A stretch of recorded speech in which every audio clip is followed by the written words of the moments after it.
अस्सलाम वालेकुम। पीएनवाई group of company से मैं हुस्ना खान आज फिर हाजिर हूँ एक नए गेस्ट और एक नए टॉपिक को लेकर। PNY group of companies consist of 3 entities which include PNY Training, PNY Advertising and PNY Ping.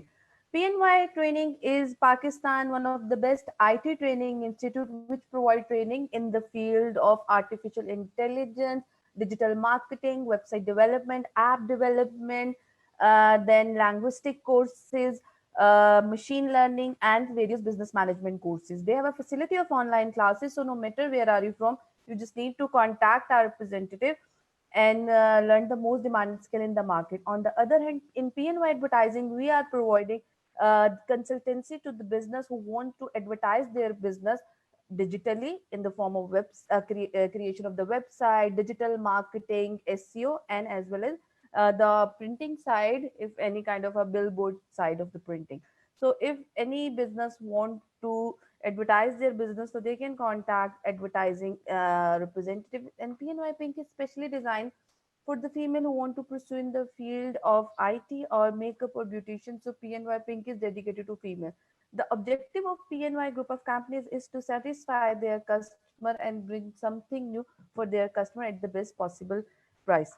आज के जो हमारे गेस्ट हैं, आई एम वेरी मोटिवेटेड कि मैं उनसे बात करूं। सबसे पहले तो मैं वेलकम करूंगी वासिफ मजहर साहब को। अस्सलाम वालेकुम वासिफ, कैसे हैं आप?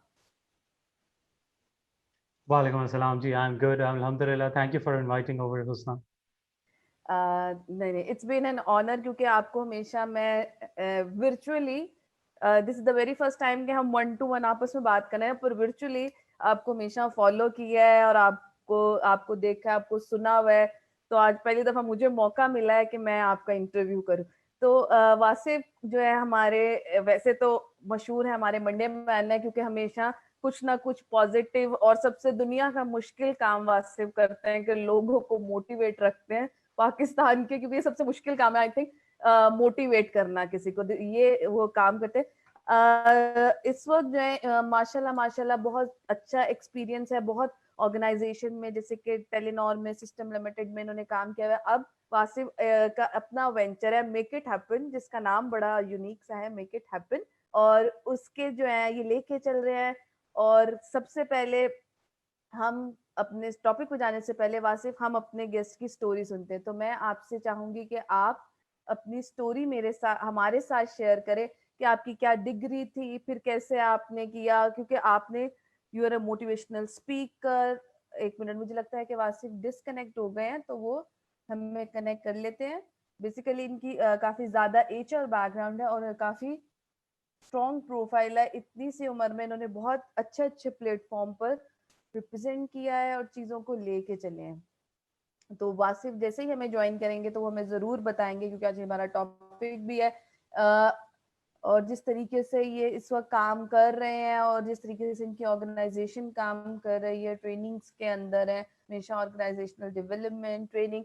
वासिफ कहने से पहले मैं बता दूं कि आज से हम अपना जो है एक नया क्या कहते हैं, एक कंपटीशन लॉन्च कर रहे हैं कि जो सबसे अच्छा सवाल पूछेगा ड्यूरिंग द होल डिस्कशन और जो सबसे ज्यादा शेयर करेगा मैक्सिमम ग्रुप के अंदर, तो at the end of the week हमारी जितनी भी सारी सीरीज होंगी उसमें से हम हर सीरीज से टॉप जो हमारे शेयरर होगा और जो अच्छा क्वेश्चन पूछेगा उनको जो है हम गिफ्ट पोस्ट कराएंगे। तो please let start do sharing, जितना आप शेयर कर सकते हैं शेयर करें, और जो अच्छा क्वेश्चन पूछेगा उसको जो है हम क्या कहते हैं वो देंगे। अस्सलाम वालेकुम वासिफ, वासिफ ने हमें दोबारा से ज्वाइन कर लिया। वासिफ आपकी स्क्रीन जो है वो, जी, is it better now?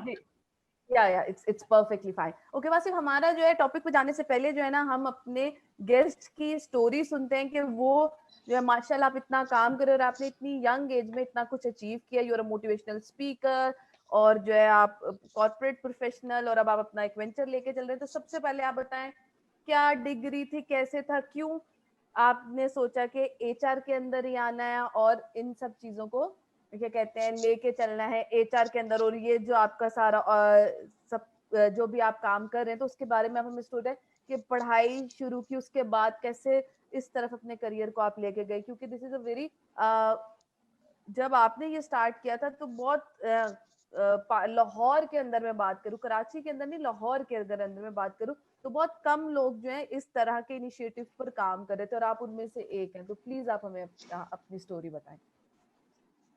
Okay, so Ekto, I would like to thank you again for inviting over. I think I have been following you as well since your university days. Both of you as a couple, I think you have done great. You and your husband, particularly young age से अभी तक, I think, and I wish and pray कि आने वाले time के अंदर आप दोनों grow करें. Basically, when you said कि मैं कर रहा था, I think a lot of people were doing it. एक तो when I started my journey from school or from college, तो like every other student, I was not very clear what to do and how to do. But I was very clear about one thing, alone motivation or passion and all these things are good to have, but skills are critical to have. So ये motivation and passion शायद आपको आगे जाने के अंदर help out तो जरूर कर सकता है, but if you really want to make a pathway for yourself, तो आपको बहुत सारी चीजों को not only learn करना पड़ेगा but unlearn भी करना पड़ेगा. So when I landed in my university, from day one, I think I was very lucky only in one sense कि मैं जिस profession में जाना चाहता था, it was my passion as well. So from day one, I wanted to be in HR.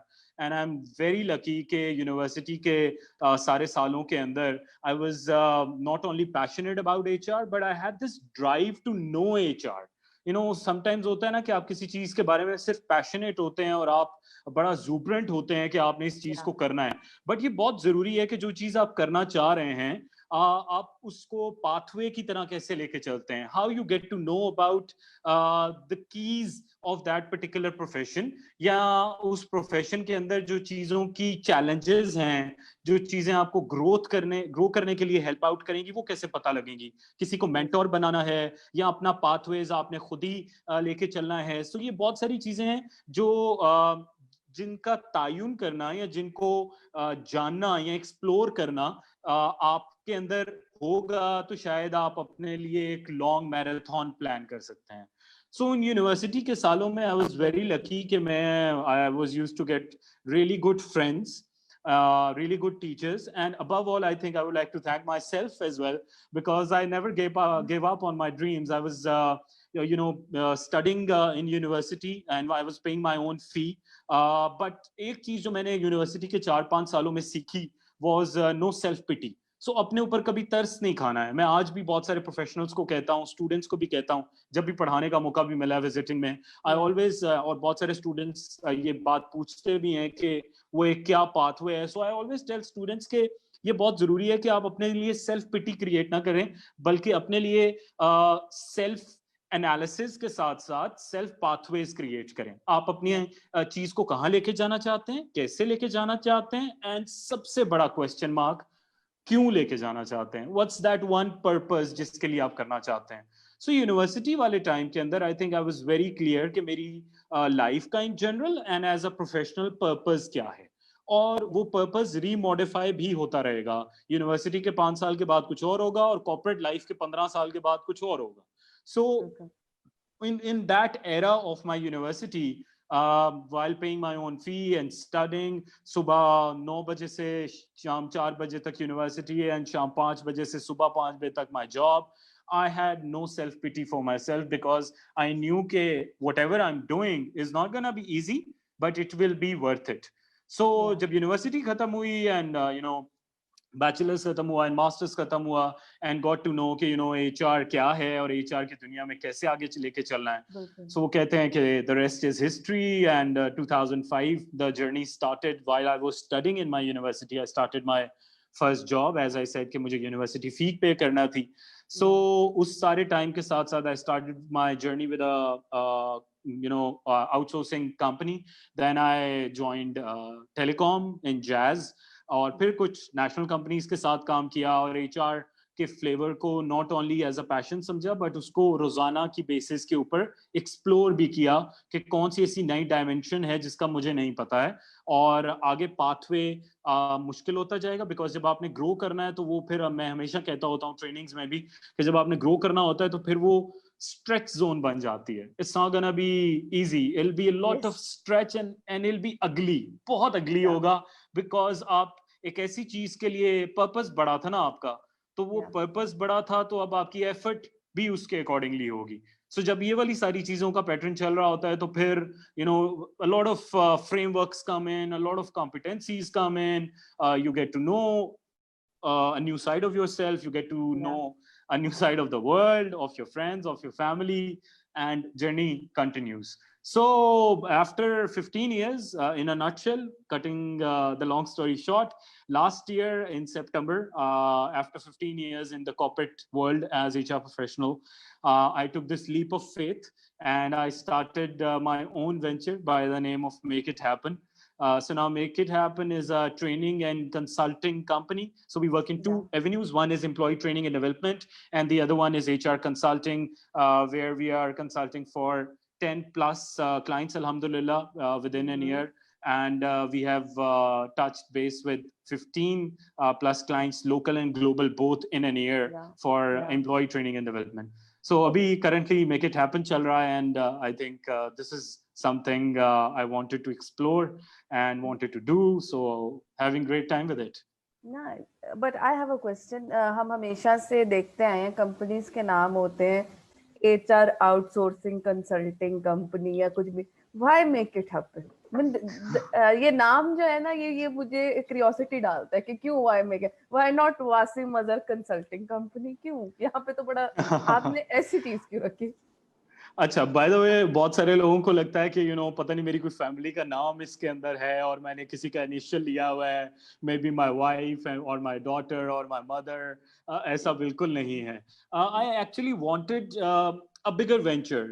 हम कितनी दफा लाइफ के अंदर इन चीजों के ऊपर बात करते हैं कि लाइफ का पर्पस बहुत बड़ा होना चाहिए, विजन बहुत बड़ा होना चाहिए, कैनवस बहुत बड़ा होना चाहिए. सो जब मैं अपनी कोई एक ऐसी चीज कर रहा था, मुझे एक चीज बड़ी जरूरी होती है, वो फॉरवर्ड लुकिंगनेस होती है. आप कितना आगे का सोच सकते हैं आप, स्पेशली जिन टाइम से हम गुजर रहे हैं, इसका किसी ने सोचा तो नहीं था, बट इन टाइम्स के अंदर आप चीजों को मैनेज कैसे करते हैं, वो आपका विजन जरूर डिपेक्ट करेगा कि आप आज क्या कर रहे हैं, 6 महीने बाद उसका रिटर्न कैसा आएगा.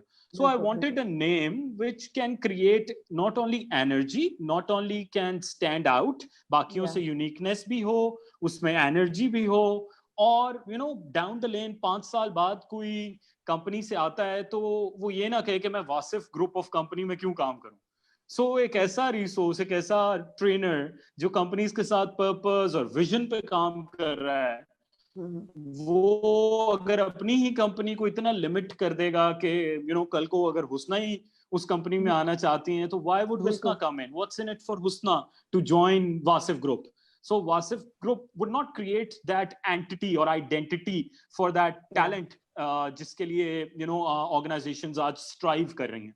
So I wanted to create a bigger purpose, hence Make It Happen. I wanted all the young grads, the best talent to be part of it as well, and I wanted a bigger entity and identity that can create wider spread.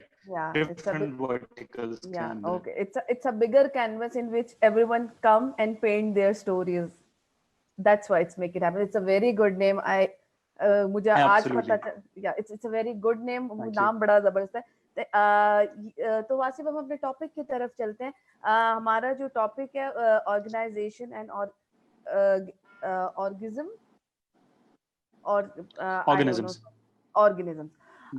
उसकी तरफ चलते हैं. उससे पहले मैं अपनी audience से कहना चाहूंगी कि आपके किसी भी तरह के क्वेश्चन हो तो आप हमारे कमेंट सेक्शन में अपने क्वेश्चन लिख देते हैं, और जो अच्छा क्वेश्चन पूछेगा हम उसको विनर अनाउंस करेंगे at the end of the week अपनी सारी सीरीज के साथ. और जो सबसे ज्यादा शेयर करेगा, तो जो मोस्ट टॉप शेयरर होगा, उसको भी हम शेयर करेंगे. तो let's start sharing and keep ask and start asking the question. Okay Wasif, आप ये जो आपका टॉपिक है, और when we are selecting the topic, और आपने ये टॉपिक हमें सजेस्ट किया था, तो आप हमें बताएं कि सबसे पहले तो ऑर्गेनाइजेशन क्या होती है और इसका पर्सपेक्टिव क्या. तो इस पर्सपेक्टिव से फिर आप ड्राइव करेंगे किस तरीके से आपने इन चीजों को लेके चलना है, क्योंकि आपका ये फोटे रहा है HR की साइड और ये सब चीजें. तो प्लीज. अच्छा, सो एक तो जब आपसे मेरी बात हुई और आपने कहा कि आप इनवाइट करना चाह रही हैं, तो मैं किसी जेनेरिक टॉपिक के ऊपर बात नहीं करना चाह रहा था. मैं एक ऐसी चीज पे बात करना चाह रहा था जो खुद से मेरे बहुत close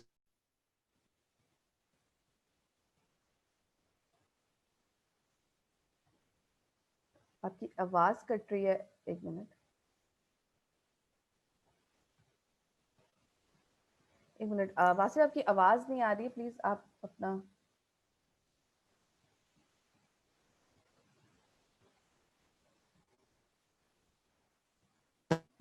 Can you hear me?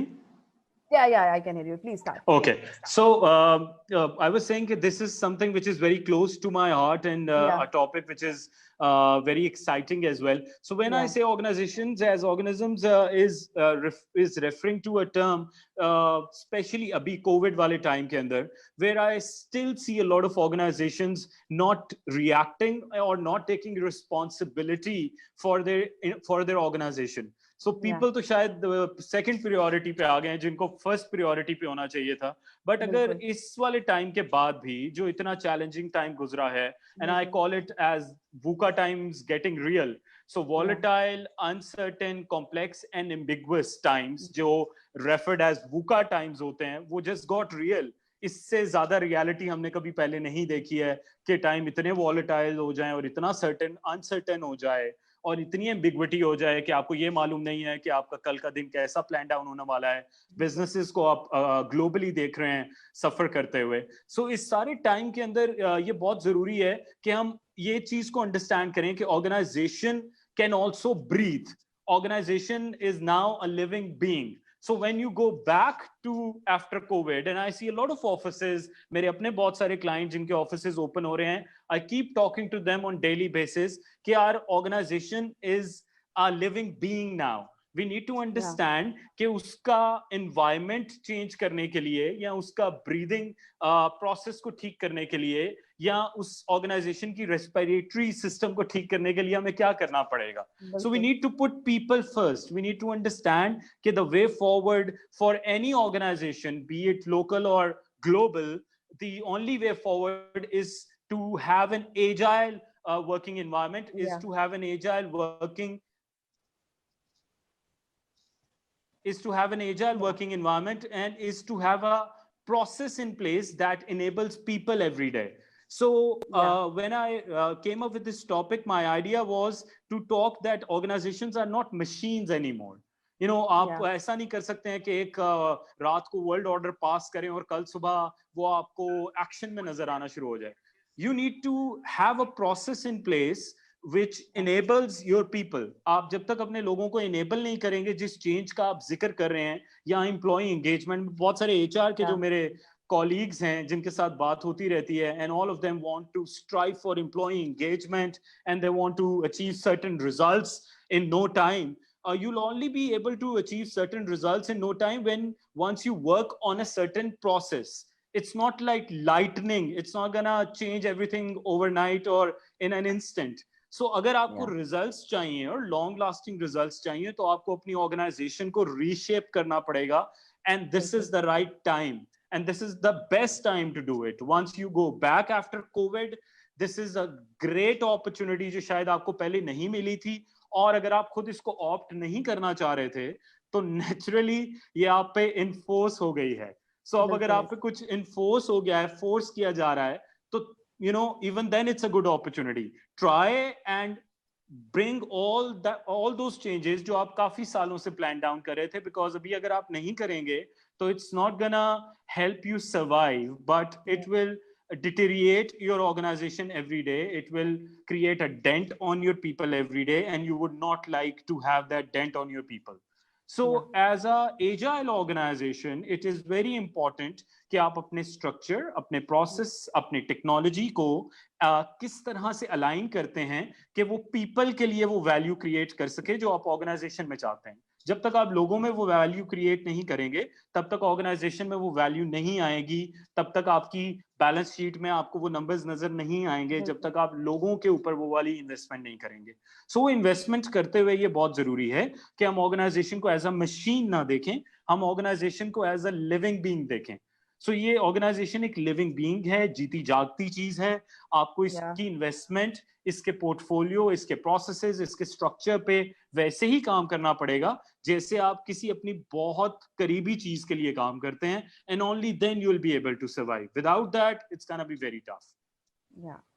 जैसे कि हम बात करते हैं कि ये लिविंग में जब कोविड की सिचुएशन आई और कोविड की सिचुएशन जो है के अंदर कुछ ऑर्गेनाइजेशन ने तो अपने एम्प्लॉयज को कंसिडर किया एज एन एसेट, बट हमने ले ऑफ देखे और हमने ये सब चीजें भी देखी हैं। तो आपको क्या लगता है कि इस पर्सपेक्टिव में ये जो एक नेगेटिविटी क्रिएट हो गई है और जो जॉब इन अनसिक्योरिटी है जो कि हर जगह क्रिएट है, आपको क्या लगता है कि उसके अंदर फिर ऑर्गेनाइजेशन कैसे कॉप अप करे?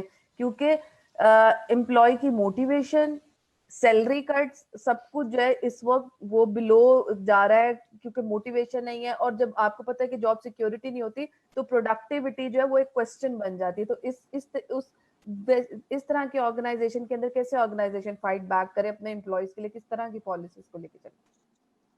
देखें, इससे पहले कि आप किसी पॉलिसी की बात करें या आप किसी कस्टमाइजेशन की बात करें, ये बहुत ज़रूरी है। And I always say change will never happen in a close board room. You know, organisations जो बंद कमरों के अंदर अपने डिसीजंस करती हैं, वो हमेशा सफ़र करती हैं और वो अनफॉर्चुनेटली बड़ा लॉन्गर रन में इम्पैक्ट डेंट क्रिएट कर जाता है। सो अगर आपको वाकई ही किसी प्रोसेस को इनेबल करना है, it has to be with the people, it has to be around people, and it has to be customized in that way. I have been part of organizations, luckily or unluckily, जहां पे हर decision लोगों के around होता था और ये देख के किया जाता था कि उसका इम्पैक्ट नॉट ओनली आपकी करंट वर्कफोर्स पे क्या आएगा, बल्कि आने वाला टैलेंट जो आपकी ऑर्गेनाइजेशन में जिसको आप लेकर आना चाहते हैं उस पे क्या आएगा। And unluckily I have been in part of the organizations जहां पे ऐसा कोई माइंड फ्रेम सोचा ही नहीं जाता था और इन 5 मिनट में डिसाइड किया जाता था कि हमने क्या करना है। दोनों ऑर्गेनाइजेशंस जहां पे ऐसा था, एक आज ऑर्गेनाइजेशन प्रॉस्पर कर रही है और कोविड में भी प्रॉस्पर कर रही है, और दूसरी ऑर्गेनाइजेशन प्रॉस्पर नहीं कर रही है because it was written on the wall for them कि जब आप इस तरह के किसी भी माइंडसेट के साथ लेके चलते हैं तो शायद आपको वक्ती तौर पे फॉर दैट पर्टिकुलर टाइम तो ये लगेगा कि आपको रिजल्ट्स नहीं, आपको कोई इम्पैक्ट नहीं आ रहा, बट आप क्योंकि आप फॉरवर्ड थिंकर नहीं थे, आपका विजन, आपका कैनवस इतना बड़ा नहीं था, तो आपने आने वाले डॉन्टिंग टास्क को नहीं देखा कि वो आपकी ऑर्गेनाइजेशन की वेलबींग को कितना हिट कर रहा था। ये सारी ऑर्गेनाइजेशंस जो इस सारी चीज के ऊपर काम कर रही होती हैं, जिन्होंने ले ऑफ करना है या पॉलिसी चेंज करनी है, माय हम्बल रिक्वेस्ट, और जब भी मेरी ऐसी किसी ऑर्गेनाइजेशन से मीटिंग होती है या मुझसे पूछा जाता है या मेरी सजेशन ली जाती है, I always tell them please take your time in planning change को भी प्लान की जरूरत होती है। Don't do it for the sake of it कि 5 और कंपनीज का आपको पता लगा जिन्होंने ले ऑफ किया और आपने सोचा ओके अब तो ये इंडस्ट्री नॉर्म बन गई, इंडस्ट्री प्रैक्टिस है, उन्होंने किया था हम भी कर लेते हैं। आपके डायनामिक्स डिफरेंट है। ऐसा करते करते हुए अगर आपको कोई चैलेंज आ रहा है और आपको करना पड़ रहा है, तब भी उसको करने के, प्लान डाउन करने के कुछ तरीकेकार हैं। प्लीज ट्राई कि आप उन तरीकेकार को सिर्फ for the sake of that time surpass मत करें कि अभी के लिए मैं अब I don't want to take this challenge on. वो आपको बहुत लॉन्गर रन में हिट करेगा और जब कोविड खत्म हो जाएगा या कोई सिचुएशन खत्म हो जाएगी तब आप क्या करेंगे, तब आप अपने टैलेंट को ऑन बोर्ड कैसे लेकर आएंगे। ये छोटी छोटी बातें जरूर हैं, बेसिक जरूर साउंड करता है, बट अनफॉर्चुनेटली मैंने अपनी ये कंसल्टिंग के 1 साल के अंदर जितनी ऑर्गेनाइजेशंस के साथ काम किया है, I have always seen them suffering on basics. किसी रॉकेट साइंस स्ट्रैटेजी पे मैंने सफर करते हुए बहुत कम ऑर्गेनाइजेशंस को देखा है, और mostly majorly organization suffer on these basics. अगर आप ऐसा कोई डिसीजन कर रहे हैं, what you asked कि आपने ले ऑफ करना है या पॉलिसी में चेंज करना है, please do it, but do it in a way which is transparent, which is open and which is aligned with the people.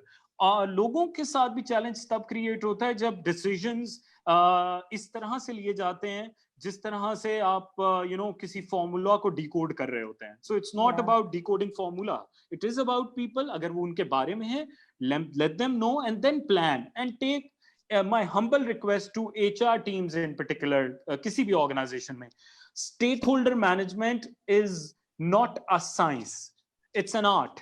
So try not to make it difficult for your own self. अगर आप कोई decision कर रहे हैं, उसके हर decision में अगर आपका माइंडसेट ये है कि स्टेक होल्डर को नहीं मुझे ऑन बोर्ड लेना और उनको क्या पता, मैं खुद से कर लूंगा, ये सारा क्रेडिट लेते हुए आपको ये जरूर सोचना है कि मैं ऑर्गेनाइजेशन की वेलबींग के लिए काम कर रहा हूं, मेरा अपना वेलबींग नहीं है, मुझे वो स्पॉटलाइट नहीं चाहिए, मुझे वो फैसिलिटेशन एक्सपीरियंस क्रिएट करना है जिसको लाइन अभी ओन कर सके, ऑर्गेनाइजेशन ओन कर सके, और वो लोगों के लिए ईज वाला एक्सपीरियंस हो, चाहे वो डिफिकल्ट डिसीजन है।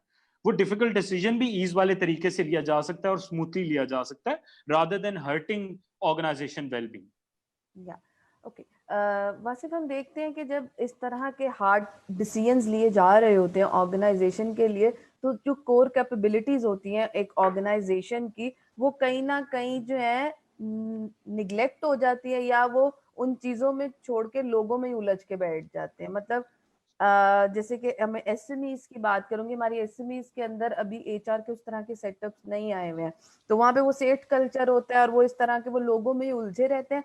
तो वहां पे तो ये कॉन्सेप्ट ही नहीं है कि हमने लोगों के बारे में सोचना है। तो आपको क्या लगता है कि पाकिस्तान का ये जो एसएमई सेक्टर है और वहां पे जो एचआर की प्रैक्टिस बिल्कुल ना होने के बराबर है, उनको कैसे समझाया जाए, उनको कैसे इस तरफ लाया जाए, या उनको कैसे बताया जाए कि इम्पोर्टेंट सिर्फ आपके ये नहीं है कि हर महीने आपने 10 लाख का बिजनेस कर लिया, जो लोग काम कर रहे हैं उनको भी हेल्प आउट करना भी कंसिडर कीजिए। जैसे कि मैं आपको एक एग्जांपल देती हूँ, इट्स हाई टाइम, एक ऑर्गेनाइजेशन थी कोविड के अंदर, एम्प्लॉय था, काफी अच्छा एम्प्लॉय था, और कोई प्रॉब्लम आ गई तो उसने 1 मंथ की एडवांस सैलरी मांग ली अपने एम्प्लॉयर से, एसएमई की। तो एम्प्लॉयर ने उसको सैलरी देने के बजाय उसको कहा कि तुम कंपनी छोड़ के चले जाओ, एंड और उन्होंने अपना उस एम्प्लॉय को लूज कर दिया। वो कंपनी जो एसएमई वो बैठ के रो रही है, क्योंकि उस तरह का बंदा जो है वो आ नहीं सकता, वो बंदा डिसहार्ट होकर कंपनी छोड़ चुका है और उसको मिल गई है जॉब, पर जो कंपनी ने इतनी सी बात पे इतना एग्रेसिव डिसीजन ले लिया, अब वो बैठ के रो रहे हैं कि उनके पास कोई काम करने वाला बंदा नहीं है। तो इस तरह के बहुत इश्यूज होते हैं हमारे एसएमई सेक्टर में। तो आपको क्या लगता है कि उनको कैसे समझाया जाए ये सब चीजें? I think I always say कि some learn the easy way or some learn the hard way. So जिस तरह की आप organization की बात करिए, I think they learned it the hard way, and I hope and all I can do is to pray कि वो दोबारा इस चीज को repetitive नहीं बनाएंगे, because जो talented employee है वो तो अपनी जगह निकाल लेता है, अपनी जगह बना लेता है, बट ये वाली ऑर्गेनाइजेशंस हमेशा सफर करती हैं और बड़े लॉन्ग रन में सफर करती हैं। दूसरा जो आपका क्वेश्चन है कि ये एसएमई सेक्टर के अंदर, I am currently working as well with a lot of startups as well and mid size organisations. So मैंने पिछले कोविड से पहले भी और कोविड में तो बहुत ज्यादा I have seen this trend that people have now realizing the criticality of HR. I would not say importance. I think वो तो बड़े सालों से चल रही है, but I think criticality of HR बहुत सारी businesses को ने understand की है। प्रोसेसेस पीपल ओरिएंटेड कितना होना जरूरी है, पीपल स्ट्रैटेजी का होना कितना जरूरी है, बहुत सारी ऑर्गेनाइजेशंस ने इस चीज को रियलाइज किया है। इसी सारी चीज के अंदर जहाँ पे ऑर्गेनाइजेशंस ने रियलाइज किया है कि पीपल स्ट्रैटेजी इन प्लेस होना जरूरी है, या एचआर या पीपल प्रोसेसेस होना जरूरी है, आई थिंक एचआर ने भी बहुत वाइटल रोल प्ले किया है अपने आप को या अपनी सर्विसेज को मार्केट करने के लिए। और we have come a long way from personal management या एडमिनिस्ट्रेटिव फंक्शन से to a business or a strategic function. So in the last couple of years, in the last 2 to 3 years, I've seen HR also playing its part, being a critical function, and not only talking about software areas, but also talking about hardcore strategies, business numbers, business के अंदर हमारी customization क्या हो सकती है, HR अपना role frameworks में कैसे play कर सकती है, performance management पे बहुत सारी स्मॉल एंड मीडियम जितनी ऑर्गेनाइजेशंस हैं या स्टार्टअप्स हैं, हमारे पास पिछले 3 मंथ्स में मेरी और मेरी टीम के पास जितनी क्यूरी परफॉर्मेंस मैनेजमेंट या टैलेंट मैनेजमेंट को लेकर आई है from SME sector, I think पहले ऐसा नहीं था। सो कुछ नंबर्स ऐसे हैं जो इंडिकेट कर रहे हैं that people have now eventually started to realize, but जहां पर जो आपके सवाल का पहला पार्ट है कि जहां पे एसएमईज को रियलाइज करना है, आई थिंक वहां पे एचआर फ्रेटर्निटी को भी ये रियलाइज करना है कि बिगर रिस्पॉन्सिबिलिटी है, we need to come out of those typical communication training programs, or we need to come out of those typical team dynamics programs. We need to talk about skills which would be required in the future. Future of work कैसा होगा, हमें उसके ऊपर कैसे काम करना है, और सबसे बढ़कर जो बात हम हमेशा करते हैं और मेरा बड़ा एम्फेसिस होता है इसके ऊपर, is how we can help businesses grow. हमारा Yeah. उसके अंदर क्या रोल है, हम बिजनेस चैलेंजेस के अंदर एचआर को कैसे कस्टमाइज कर सकते हैं और एचआर अपना रोल उसके अंदर कैसे प्ले कर सकती है। तो ये दो साइड्स हैं, एसएमईज को तो रियलाइज करना ही करना है, बट जब एसएमईज एचआर को अप्रोच करें तो एचआर के पास भी वन साइज फिट ऑल वाला मॉडल नहीं होना चाहिए। एचआर के पास भी कस्टमाइजेशन होनी चाहिए, एचआर के पास भी टूल्स होने चाहिए, एचआर के पास भी ऑन द गो सॉल्यूशंस होने चाहिए, from denim business to telecom business to FMCG to textile. Dynamics different हैं, तो आपको अपने माइंडसेट को भी उसके अकॉर्डिंगली अलाइन करना पड़ता है।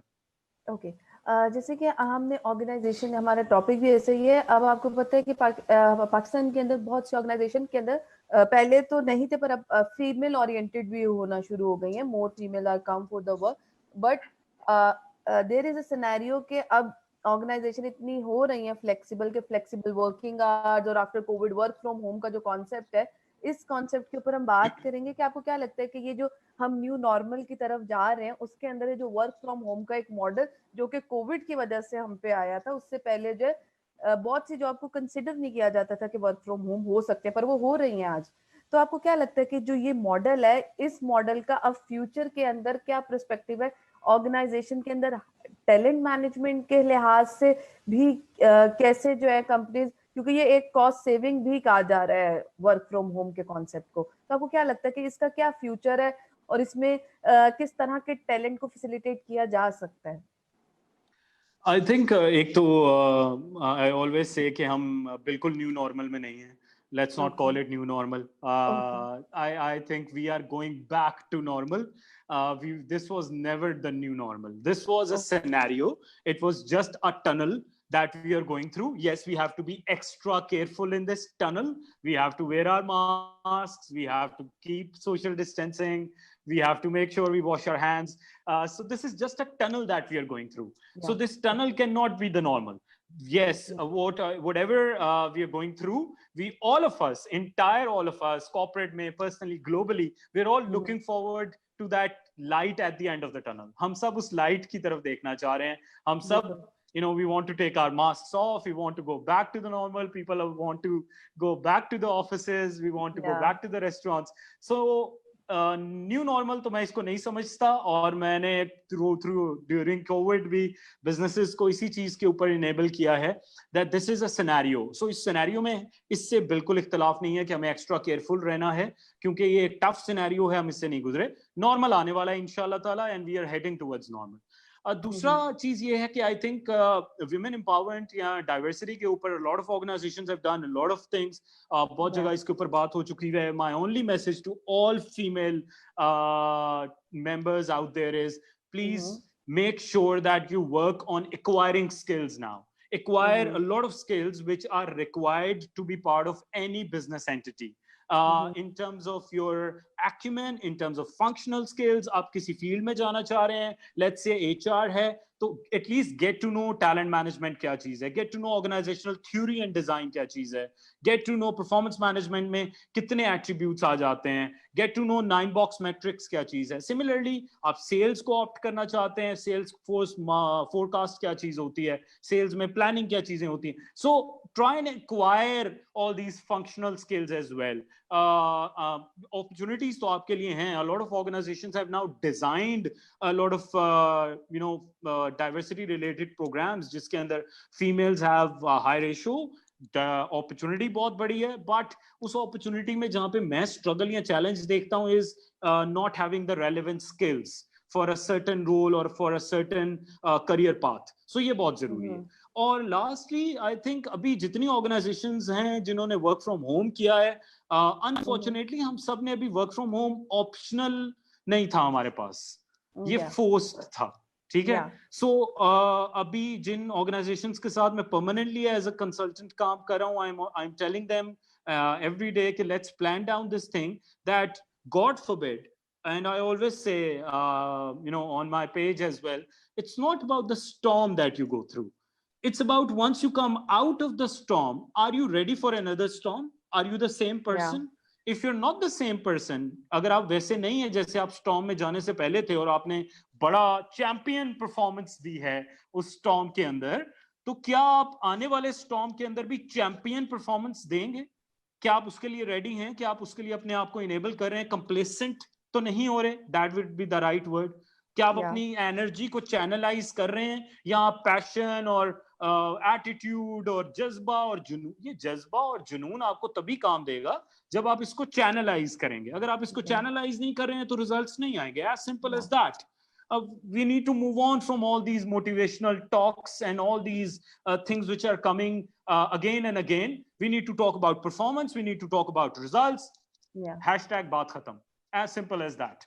So once you have that in place and you have the right frameworks and you know what it takes to deliver, you'll automatically be getting results. Once you don't know, results नहीं आएंगे. So अभी भी अगर दोबारा कभी ऐसा होता है, God forbid, दोबारा VUCA times रियल हो जाते हैं, तो क्या आप तब इनेबल होंगे? उसके लिए आपको अभी काम करना पड़ेगा, आपको अभी वर्क फ्रॉम होम की पॉलिसी को इंड्यूस करना पड़ेगा, इंटीग्रेट करना पड़ेगा। क्या आप वीकली देंगे, मंथली देंगे? जब सब कुछ इंशाल्लाह नॉर्मल हो जाएगा तब आप बिल्कुल खत्म कर देंगे। सो ये एक ट्रिकी क्वेश्चन है, and I think HR teams need to enable themselves. They need to sit with the business, they need to sit with the top management, they need to craft all these things, and they need to understand and think ahead of time, ताकि वो business को support कर सकें अगर आपने ऐसी किसी भी चीज को अपने बिजनेस के अंदर कस्टमाइज करना है।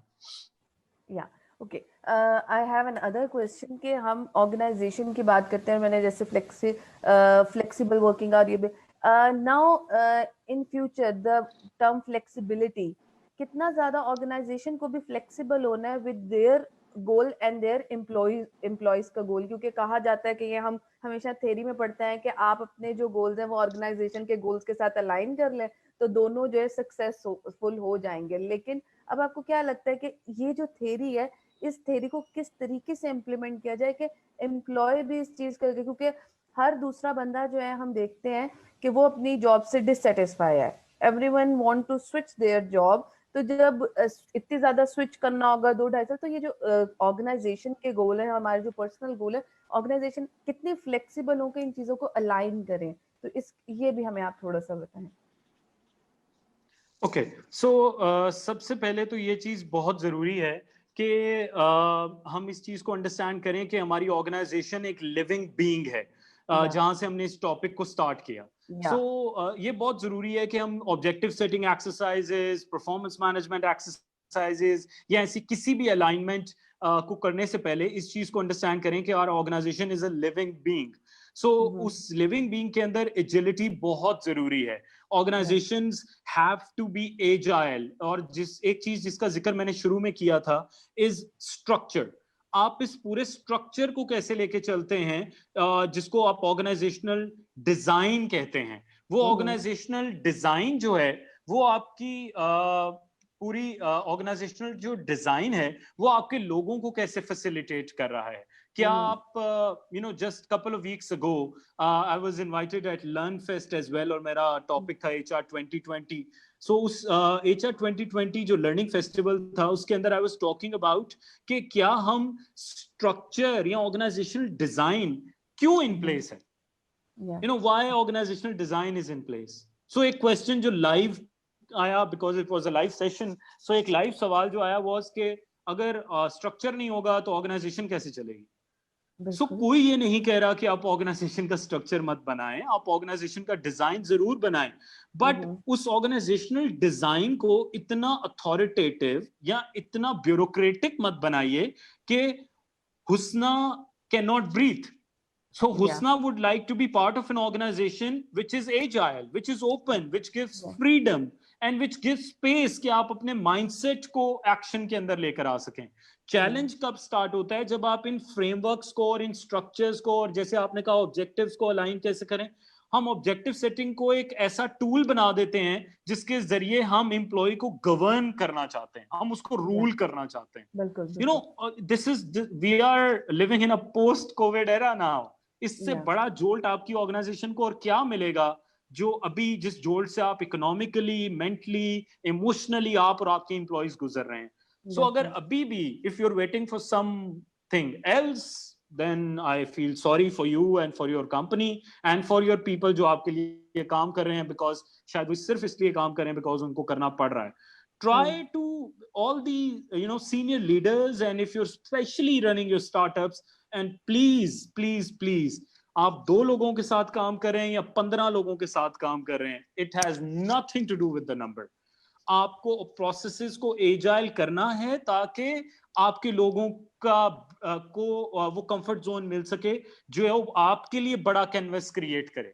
सो वो बड़ा कैनवस तभी क्रिएट होगा जब आप अपने लोगों के लिए वो कैनवस क्रिएट करेंगे और लोगों को इनेबल करेंगे. अगर आपकी ऑब्जेक्टिव सेटिंग, आपका परफॉर्मेंस, आपका सिस्टम सिर्फ इसलिए है कि आप गवर्न करना चाहते हैं और रूल करना चाहते हैं, सो वो फिर रूल तो हो जाएगा, कागज पे कागज लोग भरते जाएंगे, टेम्पलेट्स फिल होती जाएंगी, एक्सेल के फॉर्म आते जाएंगे, एक एक्सरसाइज चलती जाएगी, एचआर उसको टिक करती जाएगी और एक. हेलो वासिफ, आपकी आवाज नहीं आ रही. आई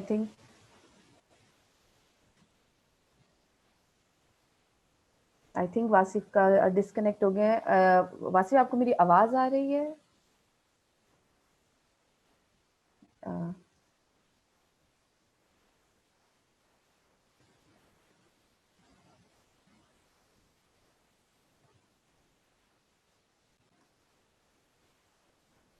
वासिफ, आपको मेरी आवाज आ रही है? आई थिंक वासिफ हमारा डिस्कनेक्ट हो गया. अभी वो रीज्वाइन कर लेंगे. अभी हम जो बात कर रहे थे फ्लेक्सिबिलिटी का, कि ऑर्गेनाइजेशन को भी अब समझने की जरूरत है कि आपकी जो गोल सेटिंग एक्टिविटी है, इसको सिर्फ आप एक्टिविटी ही ना रखें कि आप आए और आपने जो है बैठ के बता दिया कि जी यहाँ से इस अब से जो है आपकी गोल सेटिंग जो है परफॉर्मेंस का वो शुरू हो रहा है और आप उसको फॉर्म्स को भरें, गोल सेट करें, गोल मेट करें और उसके बाद जो है आप अपने आप को जी आपके 2020 के गोल सेट हो गए और ये रिजल्ट. और you need to be more result oriented firm as well as the people oriented firm, कि you need to consider your employees as an asset. आज से पहले जो है जब हम रिसोर्सेज की बात करते थे तो हम रिसोर्स के अंदर सिर्फ फाइनेंशियल रिसोर्सेज को ही कंसिडर करते थे या 4 फैक्टर ऑफ प्रोडक्शन को. लेकिन अब जो है हमारे जो कंसिडर किया जाता है द ह्यूमन, द पीपल, जो जिसके ऊपर लोग बहुत ज्यादा काम कर रहे हैं और जिसमें हमारे डिफरेंट तरह के लोग जो हैं काम कर रहे हैं, जिसमें से वासिफ भी है.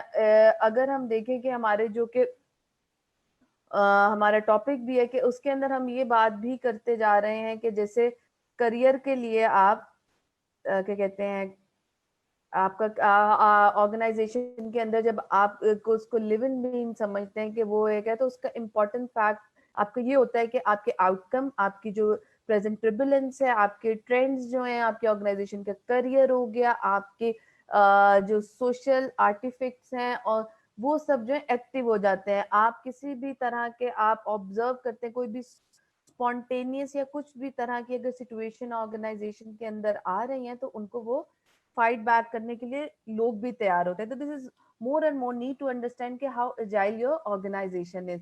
हमें वासिफ ने दोबारा ज्वाइन कर लिया. वासिफ जी प्लीज, आप बात कर रहे थे, स्टार्ट करें. जी.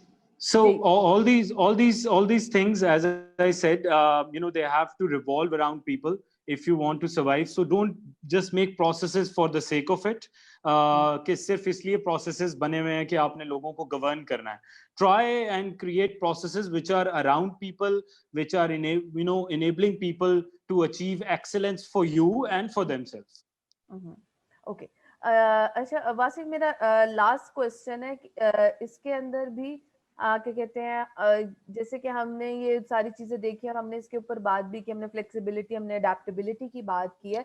अब हमारे पास एक और भी चीजें आती हैं कि जब हम ऑर्गेनाइजेशन की बात करते हैं तो हर ऑर्गेनाइजेशन का एक लाइफ स्पैन होता है, ठीक है, कि उनके प्रोडक्ट का, हर डिपार्टमेंट का, अगर इट्स सेल बेस्ड ऑर्गेनाइजेशन, उनका कोई प्रोडक्ट है तो उसकी प्रोडक्ट का एक लाइफ साइकिल है, उसके बाद वो ऑब्सोलीट होना शुरू हो जाती है. तो ऑर्गेनाइजेशन का भी एक लाइफ स्पैन होता है कि उसके बाद इनको ग्रोथ की तरफ जाना है या इनको कुछ जो है किस तरीके से करना है. तो उसके लिए भी लोगों के इम्पोर्टेंस कितना जरूरी है कि एक ऑर्गेनाइजेशन की, जैसे हम देखते हैं बड़ी बड़ी एमएनसीज की अगर मैं बात करती हूँ, जैसे मैकडॉनल्ड्स हो गया, हमारे पास कारफोर हो गया, कोको कोला होगी, अगर आप इसकी स्टार्ट की बात करो और आप इस आज की बात करें तो इसके अंदर जितना ज्यादा इनपुट लोगों का है उसने ही ये एक ग्रेट इम्पैक्ट क्रिएट किया. तो आपको क्या लगता है कि ऑर्गेनाइजेशन को कितना समझने की जरूरत है कि अपने स्पैन को वो समझे और उस लिहाज से वो प्लान आउट करे, और उनके लोग उनको कितना हेल्प आउट कर सकते हैं?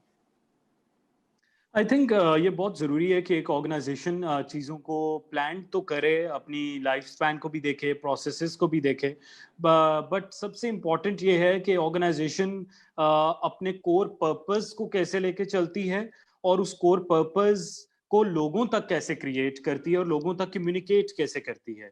सो अगर आपकी ऑर्गेनाइजेशन का पर्पस क्रिएट नहीं है, I run a small startup, I give you my own example, या आई रन अ या स्मॉल ऑर्गेनाइजेशन। सो जो सवाल आपने मुझसे शुरू में पूछा that why make it happen, why not Wasif group of company, या सो मेक इट हैपन का एक बहुत मेजर छोटा सा पर्पस है, is to enable organisations and you know make them, help them to win every day. अब ये जो हमने ऑर्गेनाइजेशंस को इनेबल करना है कि वो रोजाना की बेस के ऊपर कुछ अचीव कर सकें, ये बहुत जरूरी है कि ये पर्पस पहले तो मुझे क्लियर हो, और फिर मेरे जो 3 लोग मेरी टीम में मेक इट हैपन में जो 3 लोग काम करते हैं, उन तीनों लोगों को ये पर्पस उतना ही क्लियर हो जितना ये मुझे है। सो या एक गैप जो मुझे नजर आता है, ये सिर्फ पर्पस ऑर्गेनाइजेशन की टॉप मैनेजमेंट को क्लियर होना जरूरी नहीं है, या किसी एक लीडर को क्लियर होना जरूरी नहीं है, लोगों को क्लियर होना बहुत जरूरी है। सो आपने जिन ऑर्गेनाइजेशंस का नाम लिया, उनके अलावा अगर हम किसी भी और भी ऑर्गेनाइजेशन को उठा के देखें, इवन नेशनल कंपनीज जो या बड़े ब्रांड हैं या ग्लोबल ब्रांड हैं, उन सब में आपको एक चीज कॉमन जरूर नजर आएगी, is how they worked on integrating or taking down the purpose। वो विजन, वो वैल्यूज, वो पर्पस ऑर्गेनाइजेशन के हर एम्प्लॉय को कितना क्लियर है और ऑर्गेनाइजेशन को वो ओन कैसे करते हैं। I have seen organisations where people were super happy that the organization is closing down। Can you believe that an organization is closing down and its employees are super happy about it? Imagine कि उस organisation का culture कितना toxic होगा, या imagine उस organisation के processes कितने bureaucratic होंगे, और उस ऑर्गेनाइजेशन का लीडरशिप स्टाइल कैसा होगा जिसके बंद होने पे एम्प्लॉयज खुश हो रहे हैं। And I have seen people living organisations 3 साल में, 5 साल में, 10 साल में, जितना भी टाइम उन्होंने लगाया, with you know wiping off their tears। I've been part of an organization आज से 12 साल पहले, and I still remember 27th of August 2009 was my last working day as at Jazz, when I was leaving Jazz, and I literally I was crying on the top of my lungs after 3.5 years। This is the sense of purpose जो organizations build करती हैं। So ये बहुत जरूरी है कि इस era के अंदर आकर हम एज एन ऑर्गेनाइजेशन, मैं फिर यही बात कहूंगा कि 10 लोगों से या 10,000 लोगों से फर्क नहीं पड़ता है। आपकी ऑर्गेनाइजेशन का डीएनए क्या है, आप उसको कितना क्रिटिकल समझते हैं, और आपके लोग उसको कितना क्रिटिकल समझते हैं, और आप उनको कम्युनिकेट कैसे करते हैं, ये कुछ फैक्टर्स हैं जो आपकी ऑर्गेनाइजेशन में की सक्सेस का रोल प्ले कर सकते हैं। So try and think about your organisation which is a living being. Think या about it, its emotions, its well-being, and people who are part of it। Only if you want to take this forward। अगर आप सिर्फ survive करने के लिए हैं, या सिर्फ इसलिए इन प्लेस हैं क्योंकि आपकी ऑर्गेनाइजेशन बना ली थी आपने, या वो चल रही है और उसमें you know x number of लोग काम करते हैं, तो फिर you know it's not gonna happen। It's very competitive। It is very tough कि आप एवरेज माइंडसेट के साथ या एवरेज एफर्ट के साथ आप सरवाइव कर जाएं, because survival of average is not gonna happen now. You पहले तो सर्वाइवल ऑफ फिटेस्ट तो था ही, but I think now it's the survival of technology, it's the survival of mindset, it's the survival of your culture, जिसकी base के ऊपर आप खड़े हैं। या okay, it's very nice to talking to you Wasif. हमारा जो है टॉपिक मतलब हमारा टाइम जो है वो खत्म हो गया, and there is a lots of question मेरे जहन में आते जा रहे हैं, but now we need to full stop the question. some other time we have if we had a chance to discussion, then we will surely discuss some other points too। जाते जाते वासिफ, आप क्योंकि आप मोटिवेशन के ऊपर भी आपने काफी ज्यादा मोटिवेट लोगों को करते रहते हैं, you are a Monday man and you are keep motivating us on Monday, जो कि सबसे मुश्किल दिन होता है हफ्ते का, मंडे। क्योंकि आप 2 वीकेंड से मारे होते तो आप हमेशा मोटिवेट कर देते, तो जाते जाते कोई ऐसी बात हम करें कि हमारी ऑडियंस के लिए वो टेक होम हो और वो भी उसी तरीके से मोटिवेट कर सकते हैं। और मैं आप लोगों को बताना चाहती हूँ कि अगर आप वासिफ को क्या कहते हैं बात करना चाहते हैं या करना चाहते तो इनका जो है मेक इट हैपन से जो है वो भी इनका पेज है, और Wasif the Monday man Facebook page भी है और लिंक्डइन पर भी अवेलेबल है। तो आप इनको श्योर आप इनको फॉलो करें, क्योंकि बहुत अच्छी बातें करते हैं और बहुत मजेदार अंदाज में करते हैं कि सुन के मतलब आप कहते हैं ना वो दिल को छूती है, तो वो दिल को छूती है बात। तो जी वासिफ, अब आप हमारे साथ कोई ऐसी ही बात शेयर करें। Ek to thank you so very much again, Husna, for having me over. It was wonderful. I hope you and the audience had good time. The only thing generally जो मैं सबसे कहता हूँ, try not to create hurdles for your own self. A lot of times लोग तो बहुत बाद में आते हैं, चीजें बहुत बाद में आती हैं, challenges बहुत बाद में आते हैं, हम अपने लिए बहुत सारी hurdles create कर लेते हैं, कुछ ऐसी चीजों को अपने साथ कैरी करके जो शायद हमारे लगेज में नहीं होनी चाहिए, और वो चीजें जो हमारे लगेज में हमारी टूल किट के अंदर आ जाती हैं, उसमें से बहुत सारी चीजें ऐसी होती हैं जिनको हमें डिस्कार्ड करना चाहिए। सो ट्राई के 2020 खत्म होने से पहले या जब आप नॉर्मल में वापस जाएं, please don't go back with the same tool kit. This is my only message. शायद उस टूल किट को खोलने की जरूरत है, शायद आपने उसके अंदर कहीं ये लिख के रख लिया है कि जज्बा और जुनून बहुत इंपॉर्टेंट है।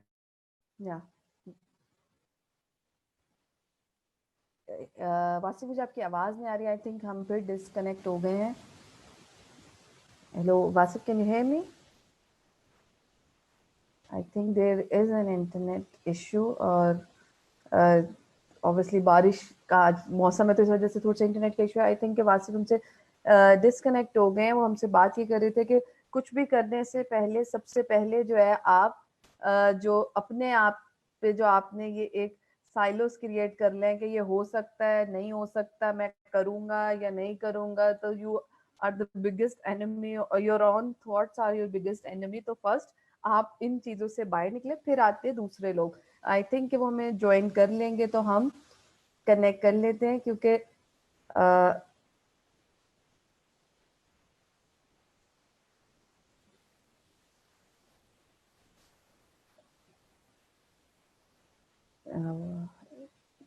आई थिंक ही इज कनेक्टिंग अभी। Wasif, can you hear me? के हम आप मुझे सुन सकते हैं? काफी अच्छी वो चीज हम जी जी चलें जी हम okay. I think just give me I think Wasif is back. जी वासिफ प्लीज, आप कर रहे थे हम। I think there is an internet issue, क्योंकि आज बारिश हुई है, प्रॉब्लम इसी वजह से आ रहा है। जी मैम, चलें, I'll just quickly give my message. तो my only message is कि प्लीज नॉर्मल पे वापस जाने से पहले अपनी टूल किट को जरूर एक्सप्लोर करके जाएं, जज्बा जुनून को चैनलाइज जरूर करें अपने एक्यूमेन के साथ, अपनी फंक्शनल स्किल सेट के साथ, उसके बगैर रिजल्ट नहीं आएगा। तो इस टूल किट के अंदर शायद सेल्फ पिटी है, उसको निकाल दें। अपने ऊपर तरस खाना बहुत बुरी बात होती है, डोंट डू दिस। दूसरे तो बहुत बाद में खाएंगे, अपने ऊपर आपको खुद तरस नहीं खाना है, टॉक्सिक माइंडसेट नहीं रखना है। और लर्न अनलर्न तो अच्छी बात है, बट रीलर्न जरूर करें कि नई चीजों को अडेप्ट करते हुए आपको क्या करना है। आप अपना एक छोटा सा मोटो जरूर बना सकते हैं कि जो आपकी पर्सनल टूल किट है, जिससे आप रिजल्ट्स अचीव करते हैं, जिससे आप जाने जाते हैं, जो आपका ब्रांड है, जो आपकी आइडेंटिटी है, उसको एक्सप्लोर करने की कोशिश करें अगर आपने पहले नहीं किया। और अगर आप उसको एक्सप्लोर कर रहे हैं तो इसको एक्सप्लोर करते हुए अपने आप को एम्पावर जरूर करें, अपने आप को अपनी टूल किट से रेडी जरूर करें, और आपको पता होना चाहिए कि आपकी अपनी टूल किट में है क्या। So this is my only thing, and I wish and pray that all of you, whosoever has tuned in, does the best, and may Allah be with you. You can stay in touch, as Husna said. Wasif, the Monday Man, is my page on Facebook and LinkedIn. We can always stay in touch and talk about different things. Yeah. Thank you so much. Thank you so much, Wasif, for the Pleasure. wonderful discussion.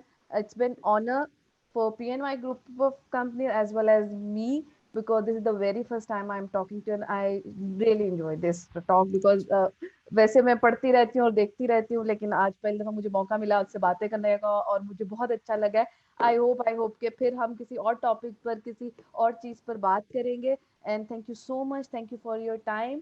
And what are you doing is Allah bless you more and more and more Thank you so इंशाल्लाह very much. ताला। तो Thank you. इसी के साथ मुझे हुस्ना खान को इजाजत दीजिए। फिर हाजिर होंगे एक नए टॉपिक और एक नए गेस्ट को लेकर। तब तक अपना ख्याल रखें और आज हमने जो बातें की उस पर जरूर सोचिएगा, क्योंकि एक पॉजिटिव माइंडसेट ही जो है वो एक चेंज को ला सकता है। एंड चेंज इज परमानेंट, ये एक कॉन्सेप्ट इंसान समझ ले तो वो अपनी जिंदगी में शायद सब कुछ कर सकता है। तो इसी के साथ मुझे इजाजत दें। हुस्ना खान को अपना ख्याल रखिएगा। अल्लाह हाफिज। पाकिस्तान जिंदाबाद। Thank you. Allah Hafiz.